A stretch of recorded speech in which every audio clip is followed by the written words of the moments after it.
Hello everyone, welcome to my channel. कैसे हैं आप सब लोग? आई होप आप सब बहुत अच्छे होंगे। तो जी व्लॉग शुरू हुआ है मंगलवार के दिन से और अभी हो रहा है मॉर्निंग का टाइम, 10 या सवा 10 ऐसे ही बज रहे हैं। और नहा के नाश्ता वगैरह सब कुछ हो चुका है और घर में भी जो है सफाई जितनी मैं कर सकती थी उतनी मैं कर चुकी हूँ। और यहाँ पे मैंने लगाई हुई है मशीन। तो जी यहाँ पर जो हनी है ना, वो बोल रहा था मम्मा मैं कपड़े धो देता हूँ। तो होता ही है ना कि बच्चे है ना मदद करना चाहते हैं, तबीयत ख़राब है इसलिए। तो मैंने उसे बाहर भगा दिया। मैंने कहा पढ़ाई कर लो, वही बहुत है तुम्हारे लिए। तो पढ़ने का नाम नहीं ले रहा था। सुबह में से मैं उसको बोल रही थी बार बार पढ़ ले, लेकिन पढ़ ही नहीं रहा था। तो वही होता है ना, गुस्सा आ जाता है। एक तो एग्ज़ाम आने वाले हैं, मतलब चल रहे हैं एग्ज़ाम, और ऊपर से पढ़ने का नाम ही नहीं है।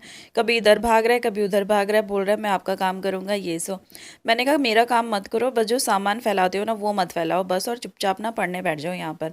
तो बस यहाँ पे अच्छी सी मैंने इसकी डांट लगा दी है, तगड़ी सी। और मशीन लगाई है मैंने, क्योंकि वही होता है ना, हस्बैंड जी आके फिर कपड़े धोते हैं तो अच्छा नहीं लगता। ऑफिस में वैसे ही वो थके रहते हैं, तो पहले से मैं अब थोड़ा बेटर फील कर रही हूँ, तो इसलिए मैंने कहा मैं ही कपड़े धो लेती हूँ। तो जी यहाँ पर जो है मंदिर की सफाई की थी मैंने शिवरात्रि से पहले। तो मंदिर के जो कपड़े थे ना, चुन्नी वगैरह जो चेंज किए थे, वो मैंने अभी तक नहीं धोए हैं। तो वही है ना, मैंने बताया था कि शिवरात्रि से पहले से ही जो है मेरी तबीयत बहुत ज़्यादा ख़राब हो गई थी। तो इस वजह से ना मैं, बहुत सारे काम हैं जो पेंडिंग में चल रहे हैं, तो धीरे धीरे दिखाऊंगी आपको। तो मैं कपड़े भी नहीं धो रही थी तब से। तो क्या कर रहे थे, ये ऑफिस से आ रहे थे या छुट्टी वाला दिन हो रहा था ना, तो यही कपड़े धो रहे थे। तो अच्छा नहीं लगता है कि दिन भर थक के आ रहे हैं और फिर आते ही मशीन लगा लेते थे, तो बहुत ज़्यादा बुरा लगता था मुझे। क्योंकि फेस होता है यार, देखो बाहर जॉब कर रहे हैं वो, कोई बैठने तो जाते नहीं है। माना कि बैठने का काम होता है, लेकिन मेंटली भी तो होता है ना। इंसान थक ही जाता है जब मेंटली प्रेशर होता है। तो पिछले दिन जब एक बार आए थे ना, तो रात को उन्होंने कपड़े धोए, तो उनका फेस ना बहुत ज़्यादा थका हुआ हो रहा था। तो मुझे बहुत अजीब लगा। मैंने कहा अगर ऐसे में हम दोनों अगर पड़ गए बीमार तो फिर क्या होगा। तो मैंने कहा नहीं, अब इतना नहीं है, अब मुझे खड़ा होना पड़ेगा। तो आज जो है मैंने कपड़े धो दिए हैं। तो अभी मैंने थोड़े कपड़े धोए हैं, थोड़े रह गए हैं। और आज ना मीहू पूरे 10 दिन बाद स्कूल गई थी, क्योंकि आज एग्ज़ाम था इसलिए जाना ज़रूरी था।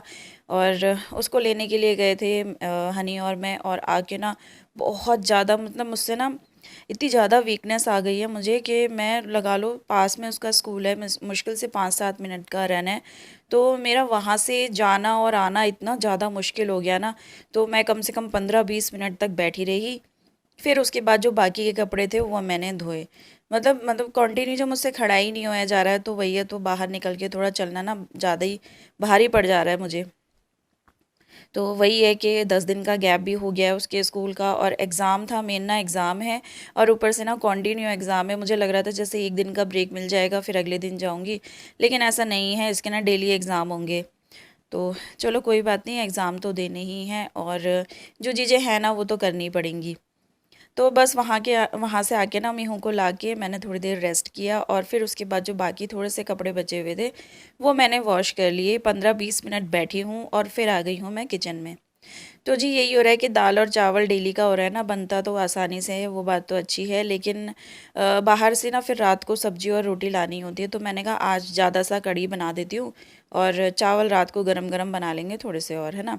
तो यहाँ पे मैं ज़्यादा सी कढ़ी बना लूँगी, और ज़्यादा देर खड़ी नहीं हो पा रही हूँ, इसलिए मैं क्या करूँगी ना, आलू प्याज के पकाड़े पकाड़े सॉरी, आलू प्याज के पकोड़े तो मुझे भी ज़्यादा पसंद नहीं आते हैं कढ़ी में। हाँ वैसे तो अच्छे लगते हैं, लेकिन कढ़ी में ना इनको भी नहीं पसंद आते और मुझे भी नहीं पसंद आते हैं। तो यहाँ पे मैं बेसन का घोल बना लूँगी, और थोड़े उसमें बेसिक मसाले डाल के ना इन्हीं के पकोड़े बना लूँगी। और ये देखिए मैंने ना कढ़ाई भर के बनाई हुई है बनी वो कढ़ी, जो कि रात के लिए भी हमारे लिए आराम से हो जाएगी।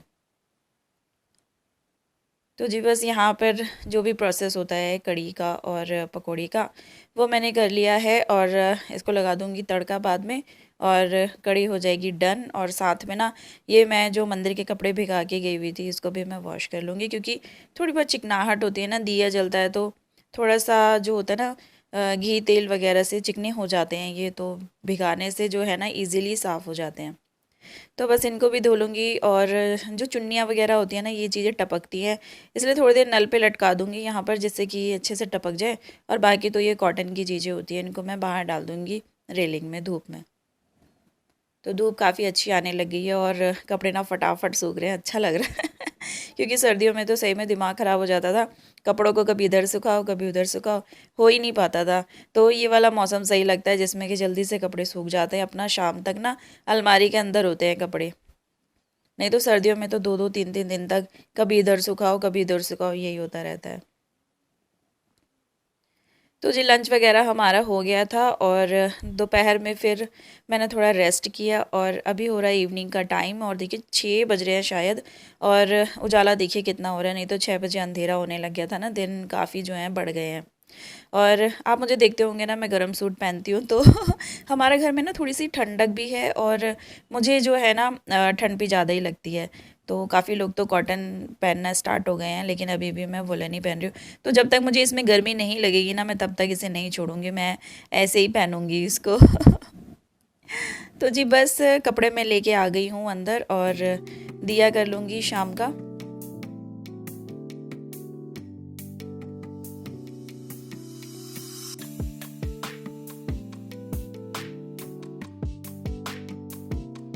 मैंने दिया कर लिया और बच्चे भी जो है ना, मैंने उनको पढ़ने के लिए बोल दिया था कि पढ़ने बैठ जाओ और थोड़ा सा जो है ना हनी का कोर्स मैं देख लेती हूँ। जैसे जितने लेसन आने वाले हैं मैं उसको बता देती हूँ, आज इतने लेसन कर, आज इतने लेसन कर, मतलब इस तरीके से ऐसे ऐसे प्रिपेयर कर। तो थोड़ा सा बड़ा हो गया ना, तो इस मामले में थोड़ा सा समझदार हो गया है कि मुझे थोड़ा बताना पड़ता है कि इस तरीके से कर ले और ऐसे ऐसे कर ले, तो वो कर लेता है। तो बस यहाँ पे मैं बना रही हूँ कॉफ़ी और हल्की सी मुझे भूख लगने लगी थी, क्योंकि दोपहर में है ना एक साथ में ज़्यादा खाना नहीं खा पाती हूँ, थोड़ा थोड़ा खाती हूँ। तो यहाँ पे मैंने थोड़ा सा मिक्सचर ले लिया और कॉफ़ी ले लूँगी साथ में। यहाँ पे थोड़ा जो सामान है इधर उधर फैला रखा है बच्चों ने, वो समेटूँगी। और हनी यहाँ पे कुछ पूछ रहा था मुझसे, तो होता ही है ना, पढ़ने के बीच में आता रहता है, क्योंकि कई जो होते हैं ना हिंदी वर्ड्स होते हैं, तो बच्चों को ना वो इंग्लिश में आजकल बताने पड़ते हैं, उन्हें समझ में ही नहीं आता कि उसको क्या बोलते हैं इंग्लिश में, है ना, हिंदी और इंग्लिश का ऐसा हो जाता है। तो हम लोग तो हिंदी मीडियम में पढ़े हुए हैं तो समझ में आ जाता है, हिंदी का भी समझ में आता है इंग्लिश का भी, लेकिन ये जो बच्चे हैं ना आजकल के, इनको समझ में नहीं आता है। तो जी इवनिंग का टाइम हो गया था और यहाँ पर जो है हनी के पापा आ गए हैं, काफ़ी कुछ सामान लेके आए हैं बच्चों के लिए भी और घर के लिए भी। और इन्होंने जब देखा ना बेड पे जो कपड़े पड़े हुए हैं जो मैंने धोए थे, तो इन्होंने जो मुझे डांट लगाई ना कि यार तुम क्या वापस बीमार पड़ना चाहती हो क्या, फिर बिस्तर में पड़ जाओगी, कैसे होगा ये सो, मतलब इतनी डांट मारी इन्होंने। फिर मैंने इन्हें बताया, मैंने कहा यार आपकी भी तबीयत ख़राब हो जाएगी तो वो ठीक नहीं रहेगा, थोड़ा थोड़ा करके हम दोनों मिलके कर लेंगे। लेकिन यह है कि इन्हें ना बहुत ज़्यादा गुस्सा आ रहा था जब इन्होंने कपड़े देखे तो जी बस यहाँ पे ना मीहू काफ़ी दिन बाद स्कूल गई थी, तो वो अपने स्कूल की बातें बता रही थी और यहाँ पे हनी के कुछ चोट लग गई थी। तो होता ही है ना, बच्चे ना पूरी राम कहानी जो है ना शाम को पापा को सुनाते हैं, तो वही कहानी अभी यहाँ पे चल रही है। तो जी इसी के साथ मैं वीडियो का भी एंड करूँगी। वीडियो आपको कैसा लगा मुझे ज़रूर बताइएगा, और जितने भी लोग चैनल पर नए आ रहे हैं तो प्लीज़ वीडियो को लाइक एंड चैनल को सब्सक्राइब करना मत भूलिएगा। मिलती हूँ नेक्स्ट वीडियो में, तब तक के लिए bye, take care, love you all, like and subscribe please don't forget, bye.